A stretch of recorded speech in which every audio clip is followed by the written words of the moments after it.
So I am coming to you live from nap time. I am a mom to my 1-year-old little boy. I am a wife to my husband of 3.5 years, and I am a health and wellness coach. So I have been in the fitness industry now for going on 7 years, actually going on 8 years. And I have always had a passion for health and wellness. A little bit of my backstory without getting too deep into it. I struggled with anorexia as a teenager, and that's when really the spark for me happened of taking control of my eating habits and really knowing what I was putting in my body and knowing about nutrition so that I could be the healthiest version of myself. Because obviously we know with anorexia and eating disorders that you can become very unhealthy very quickly. And so that's what happened to me. And through that whole process, I really just learned how to take control of my mind and my eating habits and really just become the best and the healthiest version of myself. Fast forward, I have had an extremely healthy pregnancy and an extremely healthy postpartum journey. And that leads me into my topic for today, and that is how to lose and maintain weight loss postpartum.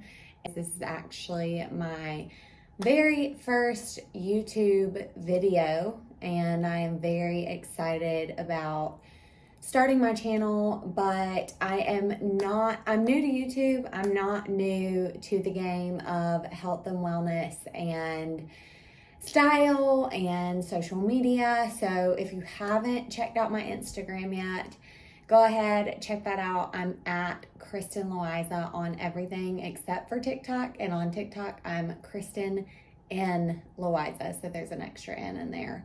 But anyways, I want to jump right into our topic today. And I'm going to throw in a little bit of my personal journey into this topic today.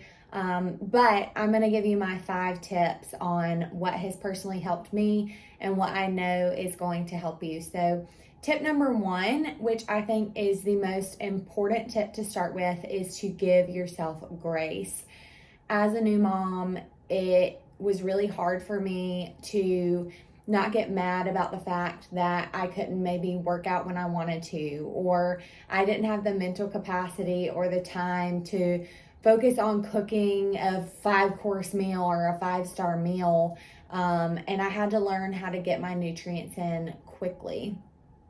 And I really had to give myself grace during the period, especially, once he became mobile and once he started moving. I found myself getting very, just frustrated at the fact that I couldn't do the things that I wanted to do, which I realized during that time was so selfish of me, because I have been stewarded with this little life to take care of. And that doesn't mean that I put myself and my needs and my health on the back burner, but I had to adjust and I had to find a way to make that all go together in a seamless way. Once I figured that out, is when I really just came into my own and really, figured out this whole weight loss journey in my postpartum walk, if that's what you want to call it. But anyway, so number 1 is giving yourself grace. And I think that's the most important, not putting so much pressure on yourself to have every day be perfect, because that's just not likely and it's not going to happen. But allowing yourself every day to know that you're doing the best that you can. And that leads me to number 2, a daily affirmation or a daily reminder for yourself. I actually host a 30-day program that I have set up. It's one of my passion projects. I have poured my heart and soul into this program. And if you're curious about it, you can check it out. I'm going to put the link below this video. But as part of my 30-day program, I have a daily affirmation or a daily reminder for participants to really just remind themselves that they are capable of change in their life and they are making the best decisions for themselves. And when we remind ourselves daily that we're doing the best that we can, that we're really focusing on the things that we need to be focused on while also trying to make ourselves better, that's when things really start to change. And I don't know if you know this, but as you remind yourself and as you say things over and over again, whether positive or negative, new grooves start to form in your brain. Your brain literally changes its composition to achieve the things that you ultimately want to achieve. So that's number 2. Number 3, focus on protein, fat, and fiber in every meal. Now, what does that look like? As far as protein, typically the average person, if you're healthy and you don't have any other issues in your body, you know, if you deal with autoimmune issues or gallbladder issues or anything like that, it's going to look a little bit different for you. But if you're a normal, healthy person with no issues, then you're going to want about the same amount of protein as your body weight. So for me, it would be about 135 grams of protein per day. And that's actually a lot of protein if you think about it.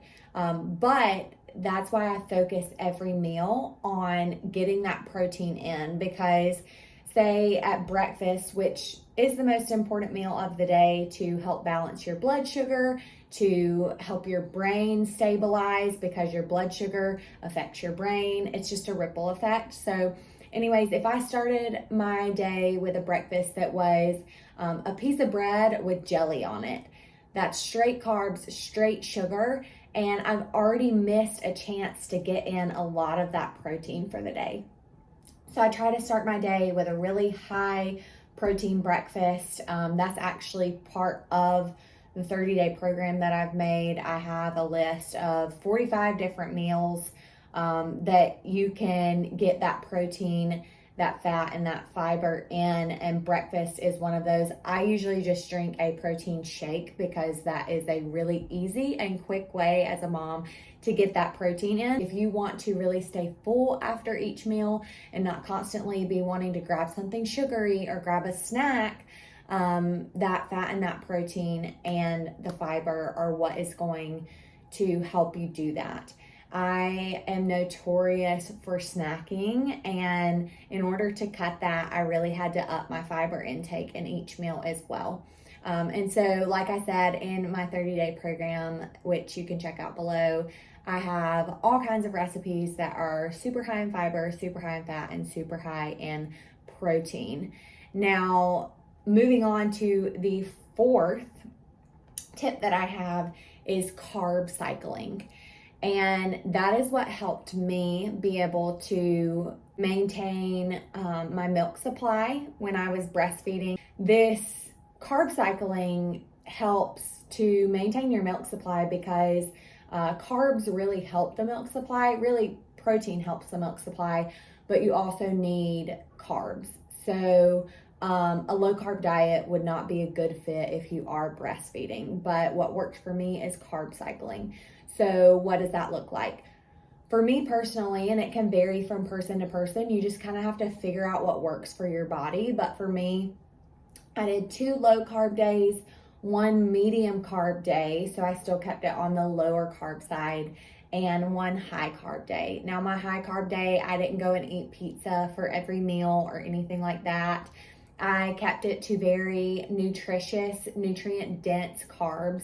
So things like sweet potatoes, things like quinoa, that are still, high in fiber. Quinoa is high in protein, beans, things like that are going to really help you still digest the food, but also give you energy and not make you lethargic like something like bread or pasta or pizza is going to do. And my 5th tip is to stay on track. Now, it's so easy, maybe on the weekends, to fall off a little bit, and that's totally okay.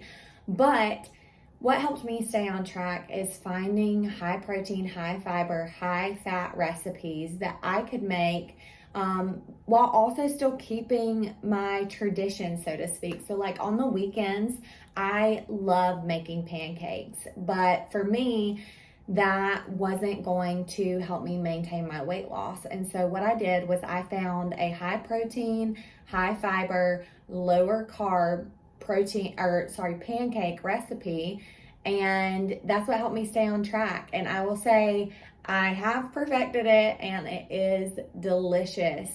But those are going to be the things that are going to help you maintain that weight loss postpartum, even after you're done breastfeeding. And they're going to just make you feel good. I didn't want to just eat healthy just to lose weight. I wanted to eat healthy, maintain an exercise program, so that I could keep up with my little boy and any future kids that we have.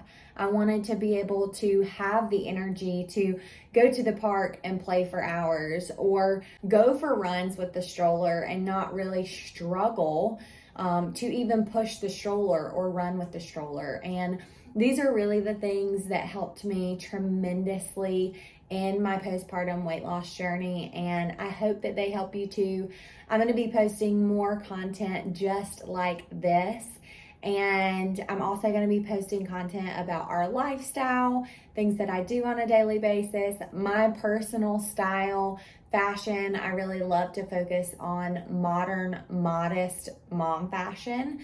So things that are practical, things that are modest, and things that are easy to throw on as you start your busy day as a mom. So if you're interested in any of that, go and follow me on all the social platforms. Obviously, I'm here on YouTube, I'm on Instagram, I'm on Facebook, and I'm on TikTok. And I will also be posting all of the links to my social below. I hope that you follow along, and I hope that I get to meet you very soon. And I hope that this helps you. If you have any questions, please feel free to reach out, and I will see you in the next video. Like and subscribe if you want to see more.